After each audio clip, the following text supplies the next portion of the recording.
Deputado. Indo diretamente ao assunto, eu queria chamar a atenção para a necessidade, segundo nós entendemos nesta discussão, de separar aqui duas questões diferentes.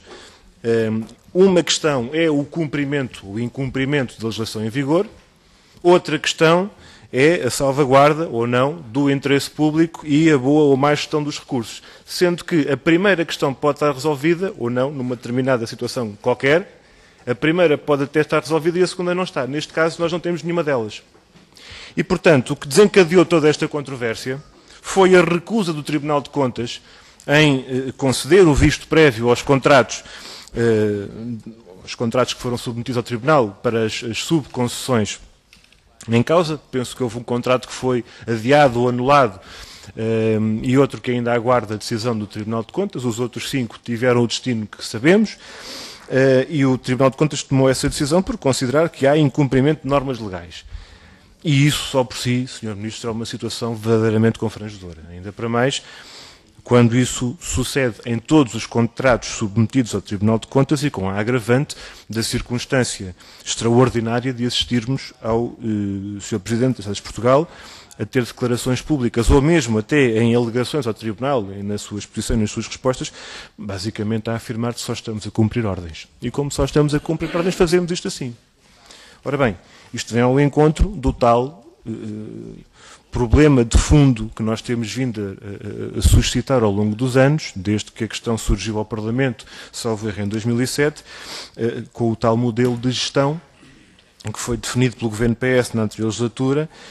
Ao fim e ao cabo, podemos afirmar que o problema de tudo isto, e a interpretação que fielmente a Estrada de Portugal vem seguindo, é que o Governo decretou, na anterior legislatura, que as parcerias público-privadas são mais favoráveis do que qualquer outra alternativa. E como foi decretado pelo Governo que é mais favorável a este modelo, através de resoluções do Conselho de Ministros, através de decretos-lei, através de um conjunto diverso de legislação e material semelhante, neste processo, a partir de agora, a Estrada de Portugal considerou, bem, isto agora já não é nada connosco, não temos que demonstrar nada porque está tudo demonstrado. Melhor dizendo, está tudo decretado. E nós temos razão porque o Governo decretou. É este modo de pensar e este processo de decisão política que tem que ser posto em causa à partida quando nós debatemos este processo, Sr. Ministro. Primeira questão que gostávamos de colocar.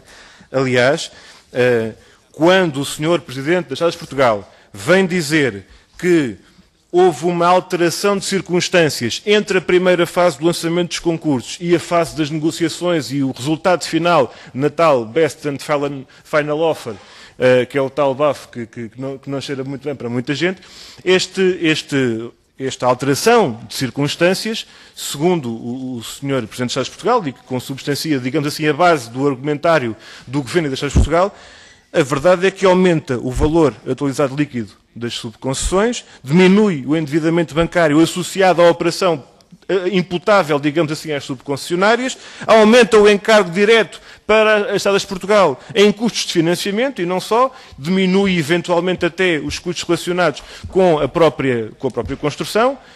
E mesmo assim, a taxa interna de rendibilidade acionista mantém-se inalterada e imune a todas estas peripécias. Ou seja, pelos vistos, este é mais um daqueles processos, não estou obviamente a falar apenas deste setor e desta área, mas é mais um daqueles processos em que, pelos vistos, há algumas entidades que poderão ser imunes à crise económica e a todas estas peripécias, para manter o termo, que têm a ver com a crise do capitalismo e o que tem vindo a acontecer aos sistemas financeiros e bancários, etc.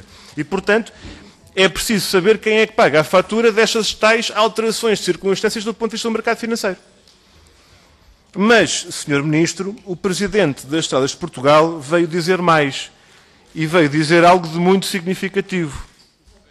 É que, pelos vistos, trata-se de um adiantamento que está mascarado, o termo é meu e peço desculpa pelo plebeísmo, de pagamento, portanto, há aquele chapéu de adiantamento, depois vem outro que coloca de pagamento, e que as Estradas de Portugal pode obter no mercado em condições mais favoráveis. E por isso dispensou no concurso. E se isto, para surpresa de muita gente, foi dito pelo Sr. Presidente dos Estados de Portugal, a verdade é que é este exatamente o argumento que nós temos vindo a dizer há muitos anos. É que quando se trata de operações em que as estradas de Portugal podem de facto obter no mercado financeiro soluções, dito pelo Sr. Dr. Almerindo Marques, soluções de financiamento em condições mais favoráveis do que aquelas que seriam obtidas por interposta subconcessionária, se quiser eu guardo um instante, não faz mal. Dizia eu que se o próprio Sr. Presidente dos Estados de Portugal vem dizer que a EPSA vem encontrar soluções de financiamento em condições mais favoráveis do que seriam possíveis através de interposta subconcessionária, esta é a demonstração, a nosso ver, do argumento que pela nossa parte temos vindo a suscitar, pondo em causa a própria vantagem para o país e para o interesse público deste modelo de gestão e de financiamento. E, portanto, não podemos aceitar, tem a ver com tudo isto, e seguramente que da parte... Eu não sou adivinho, nem tenho nenhum dedo que adivinhe, mas desconfio que é natural que o PS, nesta mesma reunião, se calhar até o próprio Governo, venha colocar aquele argumento que para nós é inaceitável de ou queremos as autoestradas e então é a qualquer preço, e é nestas condições, e é violando a lei, e é nas circunstâncias em que o Governo tem para oferecer que se avança para esta obra, ou então não há nada para ninguém. Nós não podemos aceitar o argumento de que ou é assim como os senhores trazem, ou não é assim de todo e não há. E, portanto, tem que haver aqui, quanto mais não fosse por imposição do Tribunal de Contas, que rejeitou o visto prévio a estes contratos, tem que haver aqui uma reflexão e uma discussão sobre a solução que há para encontrar, que coloque em causa de facto as próprias bases do ponto de vista político, estratégico e económico da orientação para este modelo de financiamento e gestão. E, portanto, é necessário, pergunto, de facto, são estas as questões que nós temos para colocar e objeções, ao fim e ao cabo, para estas decisões políticas consubstanciadas na decisão tomada pelo Tribunal de Contas. Aquilo que nós colocamos é que soluções e que disponibilidade é que o Governo tem relativamente ao necessário debate sobre estas bases económicas, políticas e estratégicas para o financiamento e a gestão desta rede.